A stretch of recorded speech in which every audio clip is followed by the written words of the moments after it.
지옥 가는 이유는 죄 때문에 지옥 간다 이렇게 말하는데, 그렇게 말하게 되면 죄를 안 짓고 살 사람이 세상에 어디 있겠어요.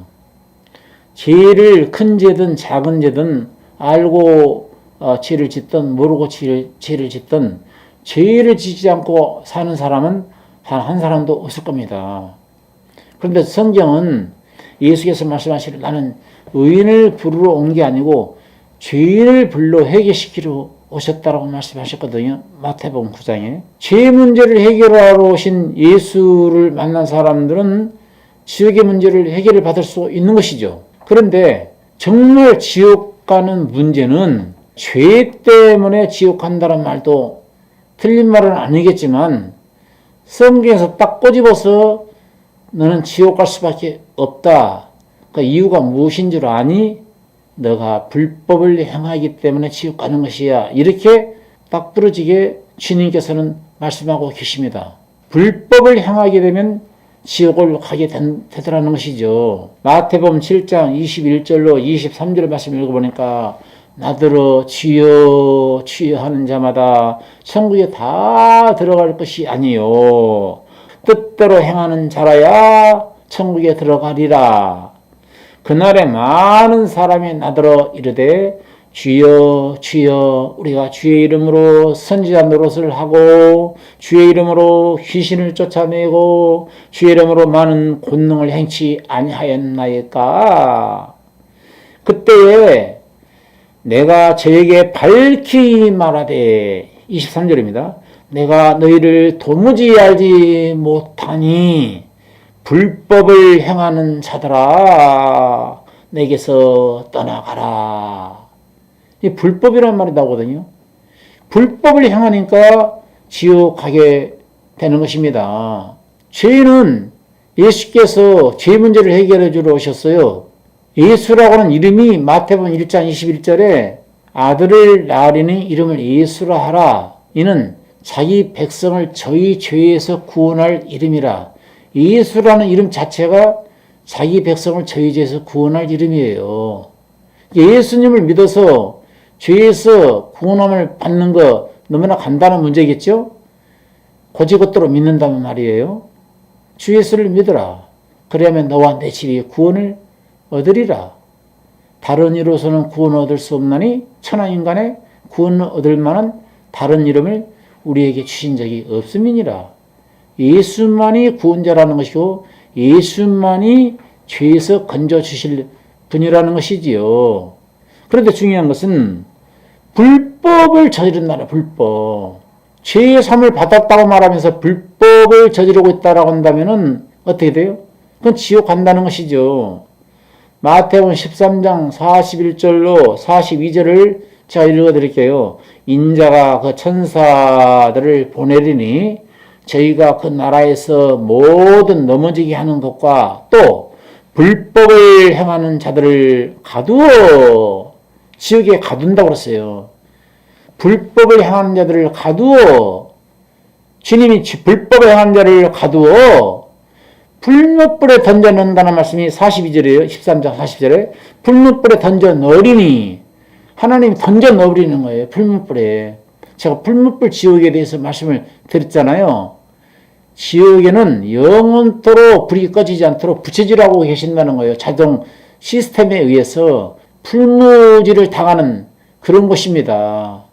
이곳에 들어갈 사람이 어디 있겠어요? 들어가고 싶지 않아서 발버둥을 칠 때 하나님은 바로 지옥불에, 불못불에 던져 넣어버리시겠다 이렇게 말씀하시면서 불법을 행한 자를 가두어 슬피 울며 이를 가는 곳으로 던지신다 이런 말씀을 하고 있어요. 이게 불법의 문제를 해결받아야 된다는 것이죠. 요한일서 3장 4절 말씀을 읽으니까 죄를 짓는 자마다 불법을 행하나니 죄는 불법이라 이런 말씀이 기록돼요. 그러니까 불법자가 천국 들어가지 못하는 것입니다. 불법을 행하는 자가 지옥에 들어가게 됩니다. 제가 외국에서 살다 보니까요, 어떤 윤리와 어떤 도덕적인 어떤 죄로 인해서 추방당하는 게 아니고, 우리가 운전하다 보면은 스피드 오버를 하지 않습니까? 정확한 키로수로 달리지 못하고 오버할 때가 많거든요. 작은 죄, 큰 죄, 그런 죄를 저질러서 추방당하는 것이 아니고, 불법자는 추방을 당합니다. 합법적으로 거하는 사람들은, 캐나다 안에서 합법적으로 죄를 범하는 사람들은 벌금으로 이제 해결을 받기도 하고, 합법적으로 살면서 큰 죄를 범하게 되면은 추방은 안 당하죠. 뭐 감옥에 갈 순간적으로 감옥에 갇힐 수는 있을지는 몰라도 추방은 안 당합니다. 그런데 불법자는요, 무조건 추방당하게 되는 것이죠.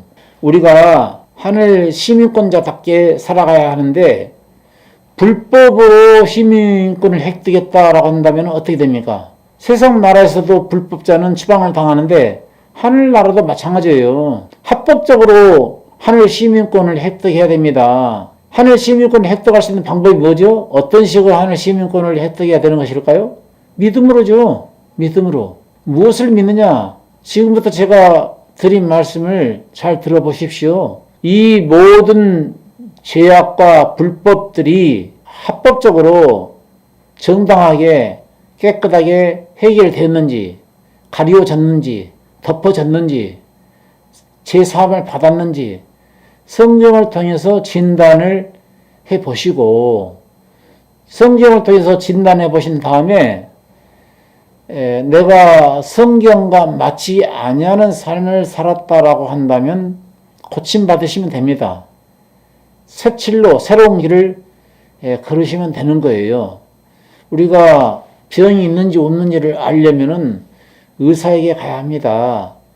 의사는 청진기로 1차적인 검사를 하죠.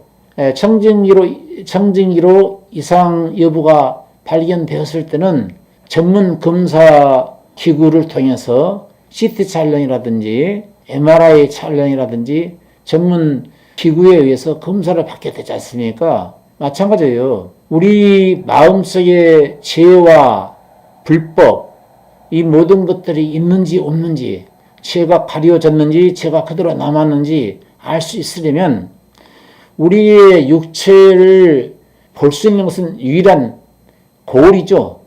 거울을 통해서만이 우리의 육체의 외모에 감정이 묻었는지 아니면 묻지 않았는지, 내 옷 매무새가 잘 고쳐졌는지, 틀어지게 옷을 잘못 입었는지, 제가 오늘 넥타이를 했습니다만 이 넥타이가 바로 됐는지 아니면 이게 삐뚤어졌는지 알 수 있는 길은 거울을 통해서 알 수 있듯이 우리 마음을 들여다보는 게 뭐예요?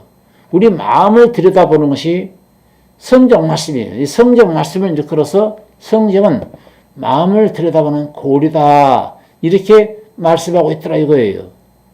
그러니까 시편 32편 1절에 보니까 허물의 사함을 얻고 그 죄의 가리움을 받은 자가 복이 있다 그랬는데, 허물의 사함을 받고 죄가 가려졌는지 안 가려졌는지, 깨끗하게 덮어졌는지 덮어지지 않았는지 알 수 있으려면 거울의 말씀, 성경 말씀이 거울이라 하겠습니까? 거울로 들여다봐야 된다는 것이죠.